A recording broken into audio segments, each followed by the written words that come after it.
With all the things going on in your busy life, I'm willing to bet it's hard for you to find more practice time to really take your playing to that next level, really start taking things more seriously. Well, today I'm going to be giving you some powerful tips on how to maximize your progress in the same amount of practice time. Your piano teacher, Tim, here from Piano Lessons on the Web once again, and the first tip I have for you is to be objective and list out your goals during your practice. I think a lot of people underestimate the importance of having good goals and actually writing them down and being objective in accomplishing those goals.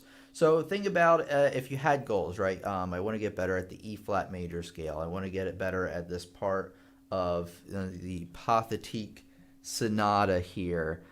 Maybe I want to bring out the melody a little bit more.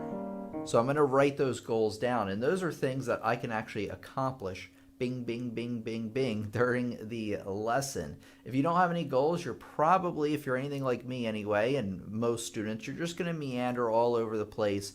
You might practice something worthwhile, but you're not really going down a list accomplishing a certain set of things in a certain amount of time. If you do that, not only with piano practice, but anything else in your life, you will see a huge improvement in whatever you're doing and your time management overall. One thing I like to do, let me grab it here, is I got a smartphone. I know, finally, in the year 2018, I got a smartphone, and there's actually an app where you can, it's called Notes. Let me show you guys over here if you can see that.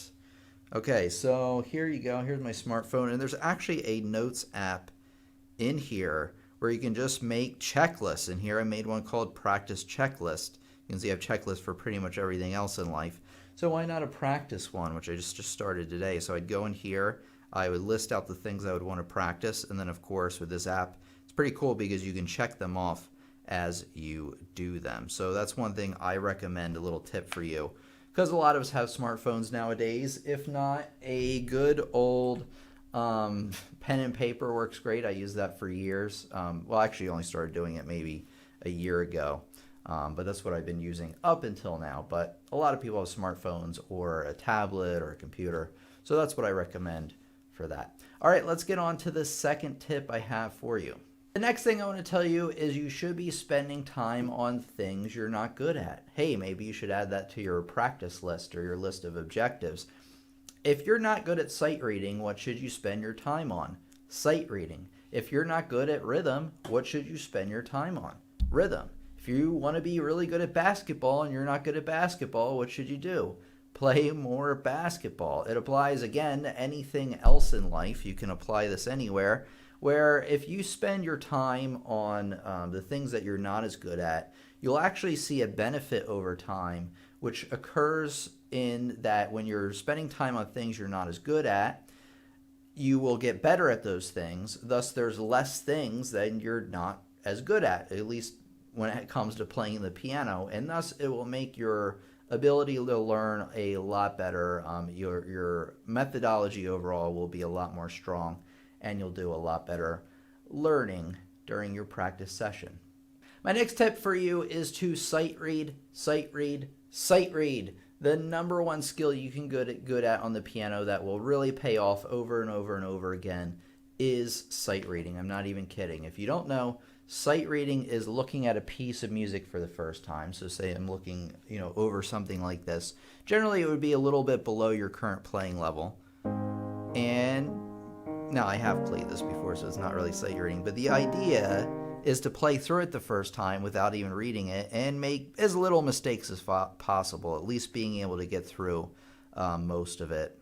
And it takes a lot of practice, and it's something you should be practicing regularly, because obviously the benefit of it is that if you get really good at sight reading, you're going to be much better at looking at a piece of music for the first time and being able to play it. It's going to make things a lot more enjoyable. You're going to get the pieces to sound the way you want a lot faster, and you'll just be able to learn them a lot faster. So clearly this is probably actually one of the most important ones on the list, in terms of really squeezing out every bit of potential in your sight reading. So I highly recommend you get on it. If you want a good reference or a good resource for sight reading or some examples, just type in sight reading piano into Google, and more than likely, pretty high up on the list, is these keyboard sight reading resources by belmont.edu. You can actually take a look at any of these. I find that a lot of these ones that appear in the listings are pretty decent, but this belmont.edu one, I always come back to because it's really, really good. They have easy sight reading examples and then 3 levels of intermediate, 3 levels of advanced, and it's really, really awesome. It gives you a lot to practice in terms of sight reading based on your current level. So definitely check that out. All right, the next tip I have for you is to begin reading music using not only just reading individual notes, but intervals as well. We've talked about this before in quite a few other lessons. I have a really, I guess I could call it famous lesson, probably one of the best known ones on the channel, which is how to read music much faster using this special technique, where I go over into detail on how to use intervals to read music much faster. So if you don't know, let me kind of give you a quick rundown. You know, if I'm reading the notes in this measure right here, I can obviously just read each individual note. Okay, there's an A flat on the bottom, the A flat here, there's a C here. But if you use intervals, which is the distance between each note, you know, for the let's get the piano in here. So for, you know, this part, instead of reading those notes individually, I can say, okay, that's a third, and then this is a fourth here. So it gives your brain more information to go by. Just like that. So it really, really does help that away. Okay, the next important tip I have for you is to play through the difficult sections by themselves, maybe even before, well, not even maybe, even before you play the rest of the piece. So say again, I'm working on this, this Pathetique Sonata, and say I always mess up here, maybe, what did it freeze? What's going on here? Okay, oh, here we go. I don't know, kind of weird. Say I always make a mistake here, like on the second line, maybe the second measure over. Well, what should I do? Well, maybe I should star it, but I should go through and I should play just that measure, and keep playing through it until I have it perfect.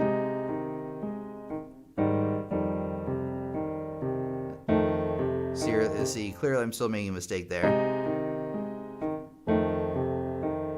And there I fixed it. And then probably what I'd do, I'd play the measure before it into that measure and then the measure after it. And then I go through to the next measure that's always given me trouble. Because after you've been working through a piece, this is actually like a few weeks in that you've been working through a piece, this tip.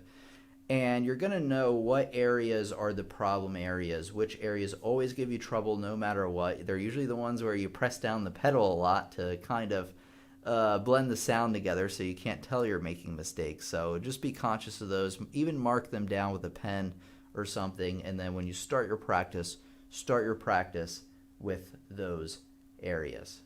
Okay, a simple tip for you is to set a timer and eliminate distractions. Make sure that you're sitting down at the piano, concentrating on piano and playing things related to piano during that time. Don't be checking your text messages. Don't be allowing yourself to, don't let the cat in the room if the cat always demands food from you, because that's what they do, or the dog or anything. So try to eliminate distractions as much as you can. I know some of us have kids. You can't ignore a crying baby. At least you shouldn't. So I understand that completely. So you do the best you can, but try to reduce distractions as best as possible. So set a timer. There's a timer on almost every phone now, although that's kind of a catch-22, because if you're on your phone, you might be tempted to look at your text messages. So maybe just set a timer on your phone that goes off and not look at your phone until it goes off. I think that would work just fine. Okay, the next tip I have for you is to learn your scales.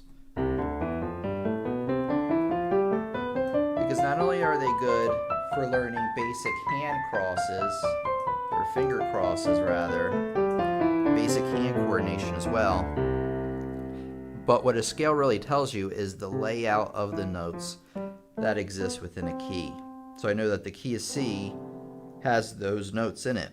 I know that the key of G has 1 sharp and F sharp in it. And that's because I've both been spending time on my scales and learning my music theory as well. So don't skip out on those scales. I know that they're not super exciting to play for a lot of us, but they are super, super, super important for the reasons that I listed.